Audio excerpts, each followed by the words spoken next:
sebelumnya telah terjadi banjir dan tanah longsor yang dipicu oleh badai Nalgae di Filipina. Bencana ini mengakibatkan 110 orang tewas.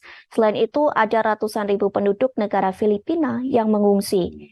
Dewan Manajemen dan Pengurangan Risiko Bencana Nasional Filipina telah mengonfirmasi hal tersebut. Pihaknya juga mengatakan ada sekira 2,4 juta orang terdampak badai Nalgae. Angka tersebut termasuk 886.000 orang yang terpaksa mengungsi dari rumah mereka. Sementara bidang pertanian pun mengalami kerugian akibat badai tersebut. Dilaporkan kerugian itu mencapai 1,3 miliar peso atau setara dengan 22,4 juta dolar Amerika Serikat. Sementara kerusakan infrastruktur diperkirakan mencapai 760 juta peso. Badai Nalgae telah membawa hujan lebat ke ibu kota Filipina yakni Manila. Disebutkan Manila diguyur hujan terus-menerus selama 10 jam.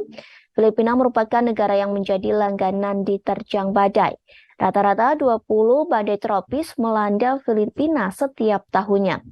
Biro Cuaca Filipina yakni Pagasa mengatakan badai Nalgae itu telah keluar dari Filipina, namun diperkirakan badai tersebut akan mendekati pantai Cina Selatan.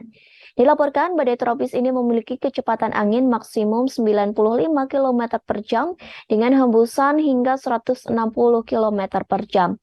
Sementara wilayah Mindanao adalah yang paling parah terkena dampak dari badai tropis ini.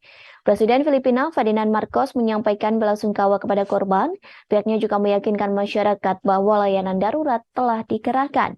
Bahkan ada pula pasokan makanan dan barang-barang lainnya yang dikirim ke daerah yang dilanda badai.